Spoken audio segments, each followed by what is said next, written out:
This is Remarkable Portsmouth, the short documentary series about Portsmouth historic people, places, and other notables.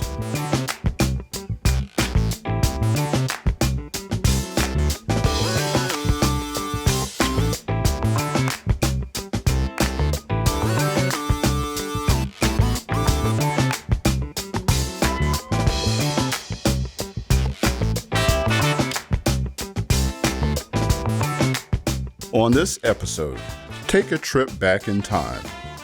A time before Jackie Robinson broke the color barrier in pro baseball. A time when black baseball players weren't allowed to play in the major leagues. Go back in time with us when baseball was king, especially in the African American community, and the Negro leagues were all the rage.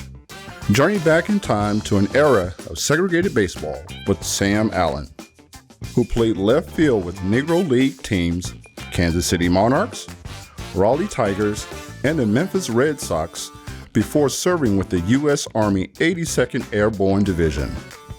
Take just a few to go back in time with Meet Negro League's legend Sam Allen, which kicked off Portsmouth's annual Black History Month Now series.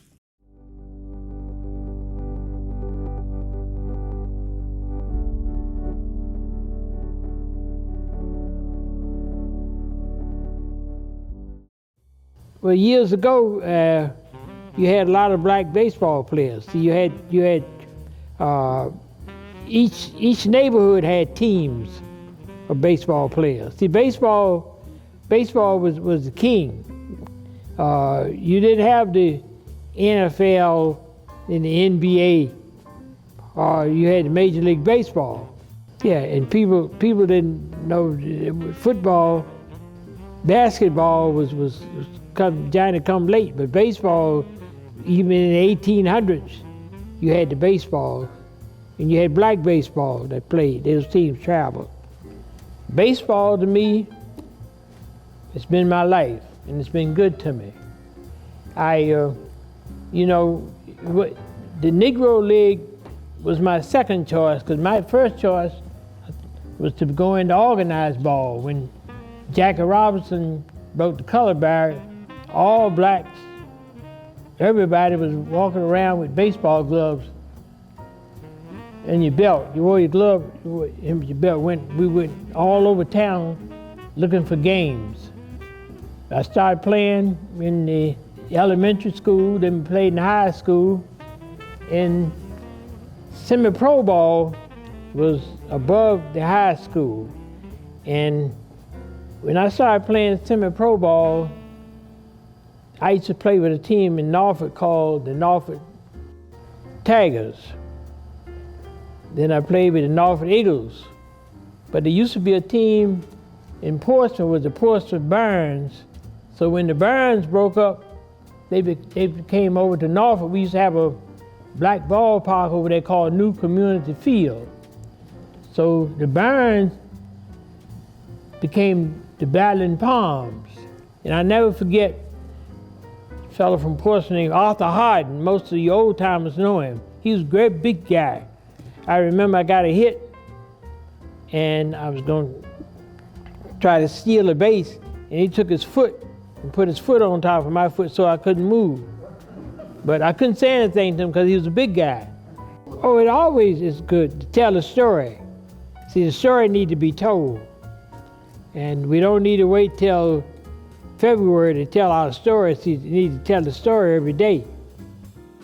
The first year I played with the Monarchs. Monarchs were a team that's rich in history because Jackie Robinson, Ernie Banks, Buck O'Neill, all of them was connected with the Monarchs. We had a manager named William Dizzy Dismute. I guess Dismute was about 80 years old then, but he was in good shape. But the Monarchs were originally owned by a white man named Wilkins, and then Tom Beard brought them, and Raspberry became the first black owner of the Monarchs. But the Monarchs were a real organized team, and you got paid. You didn't have to worry about getting paid. And we traveled And then we traveled from Florida all the way up into Vancouver. We went to Montana, Idaho, North Dakota, South Dakota.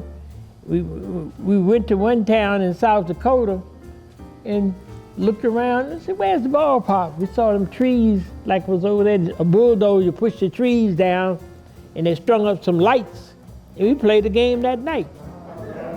But what happened in those towns, they didn't have television then. So when you went to town, they were glad to see baseball. It's always important to know history and see what is happening. A lot of the youngsters and even grown people don't remember, because you had to be, the Negro League ended in 1962.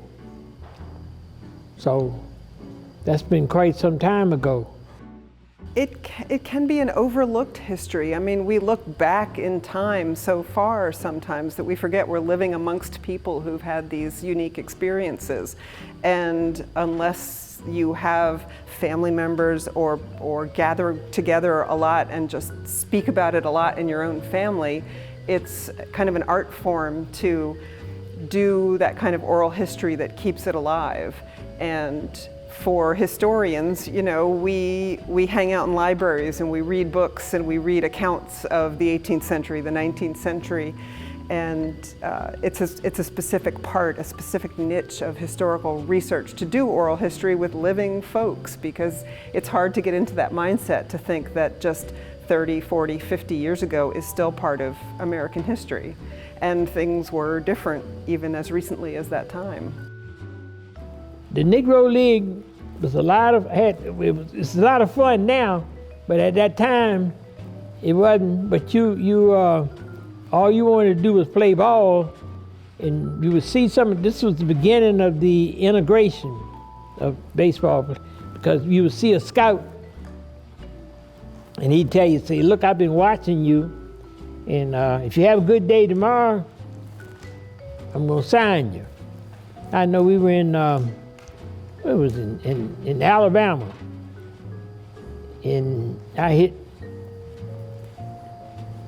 think I hit a couple of home runs, and I didn't hear from him again. I was looking for him. I thought he was going to sign me, but I didn't get signed.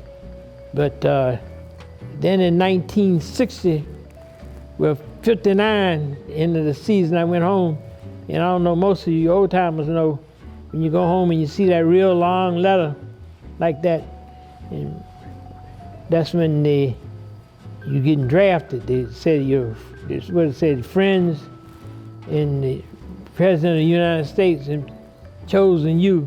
So I had to end up going into service, staying 2 years, and then I got extended 2 months and 10 days. So that made stay beyond the next spring training. So I was too old then to try to go back and play ball. So I had to end up playing semi-pro ball, local ball. Now, you know, you've been able to live through that, and some of the things have changed, and some of them haven't. You know, they say more things change, the more they remain the same. Negro League, the little money, that's why I said sometimes I started not to go back the 4th year. But a bell went off in my head and said, "Look, try it one more time." And what happened after about, I guess, almost 20 years, 2000, they decided that they were going to give, matter of fact, Harry Reid, that just died, the senator, and Nelson from Florida, they went to Major League Baseball, and they said, "Well, you need to compensate the Negro League ball players." So I was eligible, but up until about 3 years ago, they always put in, they turned me down. So about 3 years ago, I was over in Norfolk State, and they had this play, The Fences, and I was on the stage, and the lady said, "Are you getting your pension?" And I said, "No."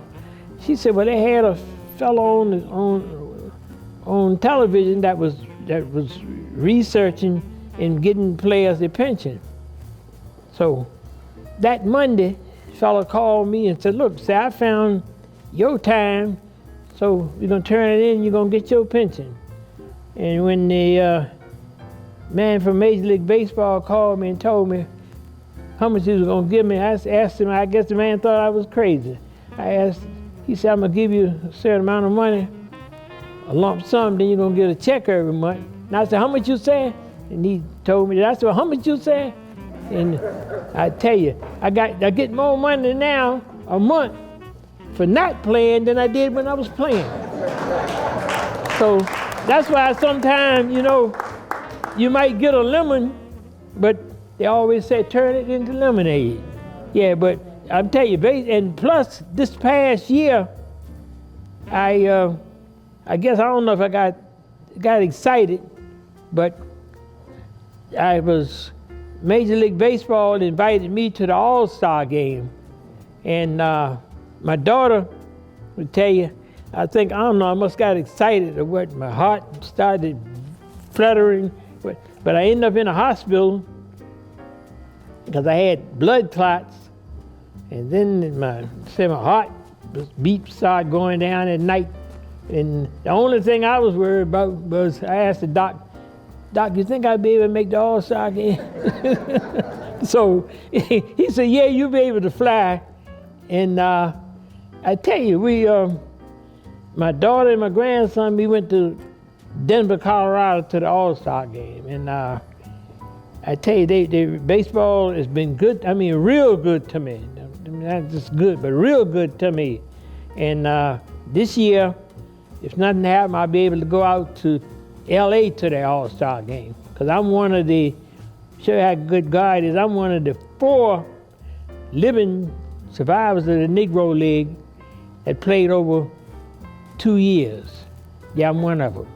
So I got 4 years in. I couldn't pass the chance to talk to him, and because he is a legend, and he represents the Negro League in a very good way. He's thoughtful. His mind is still good, and he can tell you the history of black baseball from the 20s up until the present. Satchel played after I did. Matter of fact, they went to Canada. A friend of mine, he played with the Satchel Paige All-Stars, and they used to go and they played up in Canada, and Satchel would pitch like 1 or 2 innings every day. This was up until 1963. Well, we played about 100-some games. We played Monday, Tuesday, Wednesday, and Thursday. You play 1 game. Friday night, you play a doubleheader. Saturday, you play a doubleheader. And some Sundays, you play 2 doubleheaders. But when I went in the league was dwindling down. We had the Detroit Stars, Kansas City Monarchs, Birmingham Blackburns, Memphis Red Sox, and Mobile was a team, but they were shaky. But what happened, I remember we were playing Mobile, and the manager said, "Look, the owner of the Mobile, you haven't seen him. He disappeared on them." So the man said, "Now what we got to do?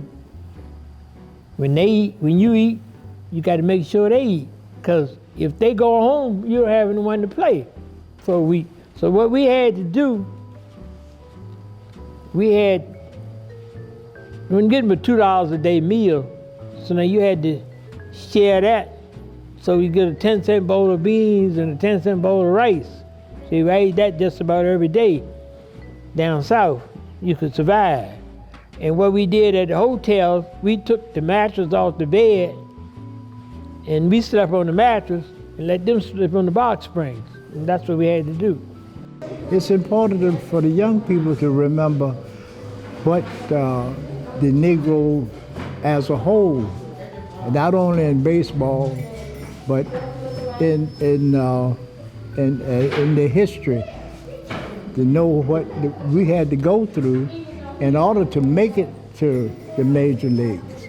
I was a good high ball hitter, but let me tell you, see, one thing about baseball, you play every day. See, now, I might get 4 hits today, and that same pitch after about 2 weeks, you get tired. See, you ride that bus at night, and then it's 100 degrees. See, we didn't have any air conditioning, see, no air conditioned hotels, and the bus we had didn't have an air on it. So in some of those places we played down south, the temperature was 100-something degrees, you started getting tired and weak. And what we used to do, we used to get a jar of honey and take a couple of tablespoons of honey in the morning, you know, for that. But when I was hitting, any pitch I could hit, and then when I got a slump, the same pitches I couldn't hit. See, that's the only thing about the baseball. You hit today, and you got to play again tomorrow, then the next day, then the next day, then the next day. And sooner or later, after about 2 or 3 weeks, you kind of get tired. Some of his stories were pretty fascinating and difficult, and you know, just the way things were when he talked about lack of air conditioning and creature comforts that we're all used to, and being on the road for hundreds and hundreds of miles and playing baseball night after night, and sometimes they had a motel to stay in, and sometimes it was just sleep on the bus. Well, I tell you what, I had the luxury of playing with Willie Mays in 1953, 52. He was a Rookie of the Year in 51. And what he would do, he played at Fort Houston's while he was in the service. They played during the week, and on the weekend he had like an all-star team that they made a little money. The first time I played with him, we played in Lynchburg that day, and they got $50 for playing. I was so happy. I know I was gonna get back. I couldn't wait to get back to North to spend that. And they said, "No, we're going to Winston-Salem to play another game." I said, "What?" So that night, man, I was half asleep out there in the field that night, and guy hit a ball and knocked my glove off. And I had one of them little old 3-finger gloves. And Mays, the ball went one way and the glove went the other way. And Mays said, "Man, you got to buy you a glove." So when I got back, I took that money and bought me a glove. Yeah, but I got a chance to play with him. He played just as hard playing with the semi-pro as he did playing with the Giants. I think it's important because there were other members of the community who felt that his inspiration to the community was worth the recognition. And I certainly agree with that. So it's not only my own personal admiration for Sam, but it's the appreciation that other members of the community who feel that he has been a credit to the community feel that he deserves recognition. If you were intrigued with the story of Negro Baseball League legend Sam Allen, make plans to visit Portsmouth Colored Community Library Museum to see the exhibit Rooting for the Home Team, Portsmouth Black Baseball Players, Promoters, and Parks, open now through 2023. Rooting for the Home Team will serve as your guide in discovering or rediscovering the joy of baseball among Portsmouth's black community in the mid-20th century. You'll learn about some of the league's best-known players, teams, and ballparks. Call 757-393-8591 for more information or to book a group visit. The Portsmouth Colored Community Library Museum is located at 904 Elm Avenue and operates Friday and Saturday, noon to 4 p.m.